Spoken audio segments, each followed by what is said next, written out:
In today's video, I want to talk about informal trust accounts or in trust for accounts, and sometimes you'll see ITF as an abbreviation for those accounts. So I have talked about these accounts regularly in some of my other videos.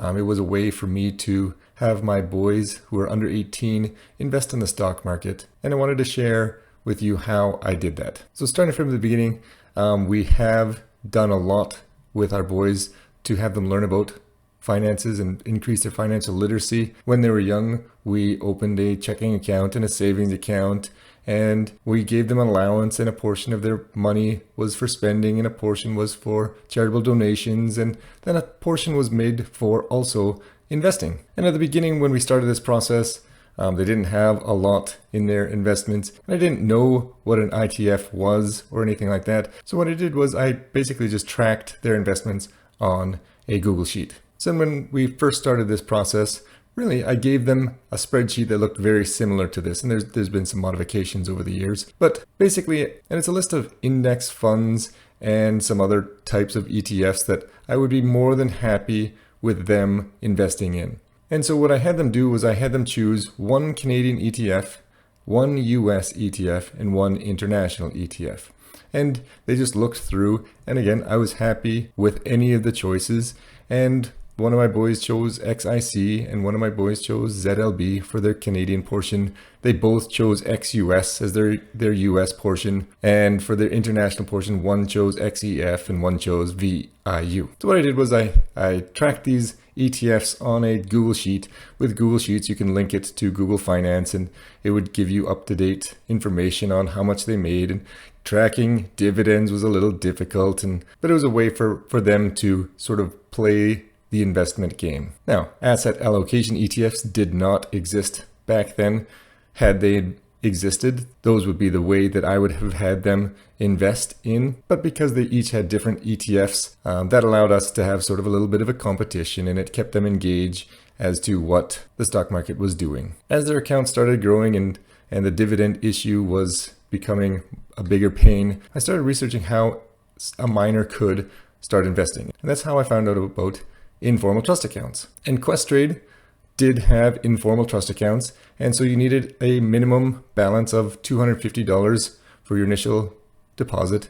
And so that's why my boys started at 7 years old. That's how long it took them to reach that balance of $250. And when they reached that $250, I opened one up through Questrade. And this has been so great for them.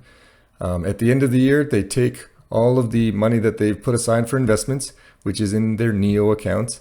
They transfer it to their Questrade ITF account. And then when the money is there the next day, they go into their investment account, they log in, they purchase all the ETFs, they do all of the work. And Santa always tops it up a little bit so that they can buy enough ETFs to make a bit of a difference. Doing some research on this, the number one reason people don't invest in the stock market is because they don't know how. That's why this was important to me, to have the boys be capable of knowing how to invest in the stock market. And they've been doing all their own stuff since they were 7 years old. The number two reason people don't invest in the stock market is because they think it's gambling. They think that you can lose all of your money and they're too scared to do it. They prefer the safety of a bank account or savings account or something like that. Well, since my boys have been investing, you can see that there's been some substantial drops in the market. They've lost a quarter of their investments in the last 7 years here. And when that happens, we talk about it. We joke about it. We laugh about the money, all the money we've lost. I know that there's in the past 100% of the time, all stock market crashes have recovered. By talking about it, by joking about it, by comparing our investment portfolios, the boys know that this is a regular occurrence and they're not worried about it. And if they're not worried about it when they're starting out, when they have a small portfolio, hopefully that will lead into not worrying about it when they have a larger portfolio when they get older as well. You can see here, despite those two big drops in the market since my eldest was investing, here is the statement from a few months ago. My eldest is still up 11.9% overall since he started his investment account. And that doesn't include September and October of 2024, and those have been fantastic months as well. So it's probably even a little higher than 11.9%. So he knows, despite those drops of 25% over the long term, over that last 7 years, he's still up almost 12% in his portfolio. One great thing about having them invest in index ETFs, well, mostly index ETFs, again, ZLB isn't an index, but it's close enough. One of my friends had come over and he was talking to the boys about their investment journey, and he thought it was really cool. And so he asked what stocks that they were invested in. And one of my boys said, well, all of them. And I thought that was such a neat answer to that question, where index investors aren't worried about an individual stock going up or down. As long as the market performs the way it has in the history of the stock market, then there's no reason to fret about it. So now I'll talk about what ITFs are and pros and cons of ITFs. Informal trust accounts are different than formal trust accounts, mostly in that they're so much easier to set up. Informal trust accounts, very easy to set up, doesn't take any money to set up, no lawyers are involved, very little paperwork is required. All you really need is a social insurance number and maybe 20 or 30 minutes of your time, and boom, it's open. When I did research on informal trust accounts, the internet is filled with people worried about informal trust accounts because the kids are owners of their account and they're worried that the child will blow all their money and they can't be trusted with an investment portfolio. And what if they want to take all this money out and blow it on partying or something like that? I mean, there's a lot of fear mongering over this account for some reason. I wasn't worried about any of that. It is my boys' money. If they, for some reason, want to blow it, I mean, that's their money. Hopefully they're financially literate enough to not do that. I hadn't been putting any money into the account, so it's not my money that they would be wasting if they were to do something like that. I guess that's a little different now.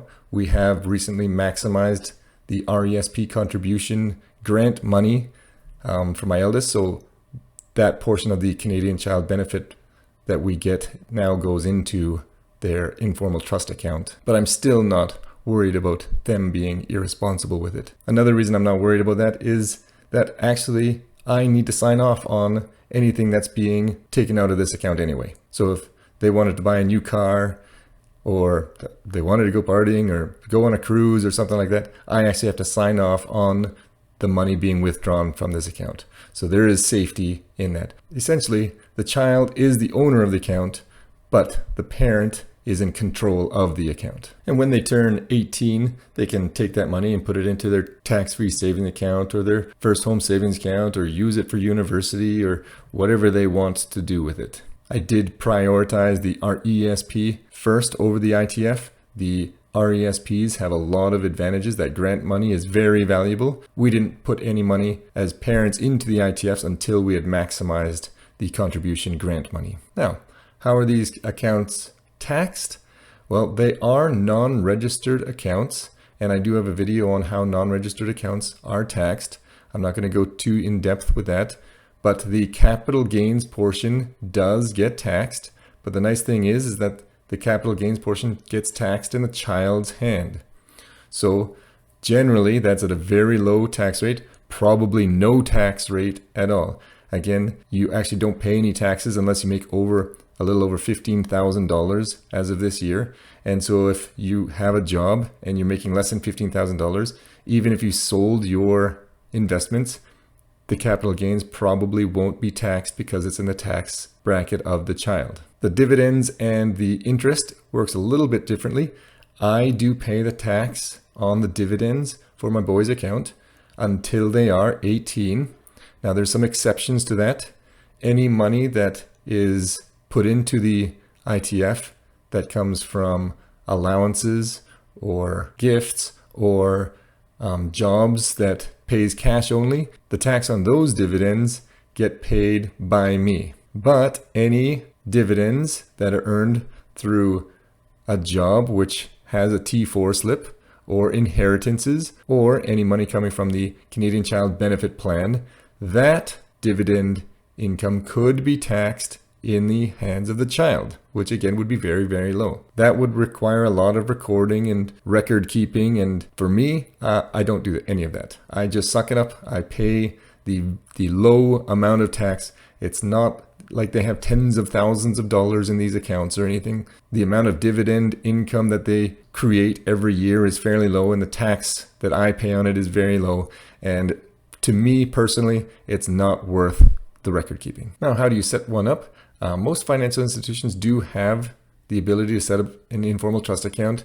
I know that CIBC, I recently read that they do not offer them anymore. They canceled them. Wealthsimple does not have access to any of them right now. I know that's a popular brokerage. Questrade does have them. That's who I went with years ago.